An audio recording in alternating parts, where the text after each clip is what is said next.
Israel और Hezbollah के बीच संघर्ष लगातार जारी है। लगातार हवाई हमले में मिल रही सफलता के बाद इसी साल 30 सितंबर से इजराइल ने लेबनान में हिजबुल्लाह के खिलाफ ग्राउंड ऑपरेशन की शुरुआत की थी।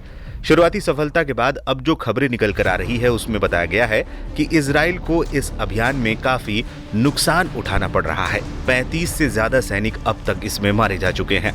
लेबनान में बैकफुट पर इजराइल। हालात तो ऐसे हैं कि लेबनान में भारी तबाही मचाने के बावजूद इजराइल बैकफुट पर है।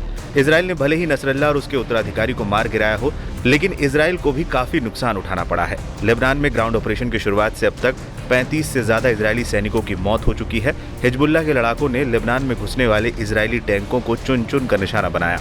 खबरें यहां तक सामने आ गई कि लेबनान में जारी जंग से हो रहे नुकसान के चलते इजराइल जल्द ही अपने कदम पीछे खींच सकता है। यानी 1 साल से गाजा में ग्राउंड ऑपरेशन चलाने वाला इजराइल लेबनान में 1 महीने में ही बोरिया बिस्तर समेट कर लौट सकता है।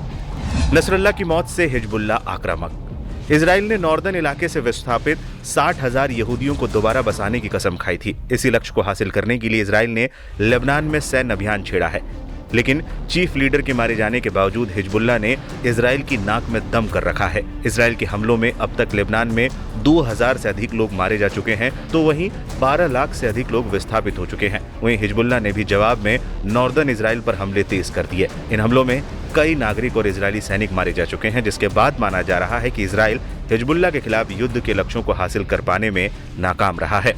नईम कासिम की ताजपोशी के तुरंत बाद धावा। लेबनान में हिजबुल्लाह चीफ हसन नसरल्लाह के खात्मे के बाद उनके भाई हासिम गद्दी मिलने वाली थी, लेकिन इजराइल ने कुछ ही दिनों में सिद्दीकी का भी खेल खत्म कर दिया। मंगलवार को हिजबुल्लाह ने अपने डिप्टी नईम कासिम को सर्वे सर्वा घोषित कर दिया। कासिम की ताजपोशी के तुरंत बाद हिजबुल्लाह ने इजराइल पर धावा बोला। हिजबुल्लाह ने अकेले नहीं, यमन के हूती विद्रोहियों का साथ लेकर इजराइल को दहला दिया।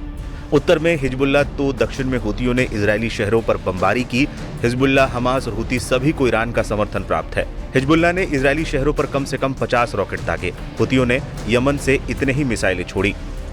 बता दें, इजराइल की आपातकालीन सेवा MDA ने मंगलवार को बताया कि लेबनान से हिजबुल्लाह द्वारा दागे गए रॉकेटों की बौछार नहरिया शहर में गिरी। इस हमले में कम से कम 1 व्यक्ति की मौत हो गई। इजरायली रक्षा बलों का कहना है कि बमबारी में लगभग 50 रॉकेट दागे गए, जिनमें से कुछ को रोका गया। इजरायली सेना ने हमले के बाद बयान में कहा कि हमलों के बाद शहर की कई इमारतों और इलाकों को नुकसान हुआ है। इजरायली सेना अभी भी हमले के बाद नुकसान का आकलन कर रही है।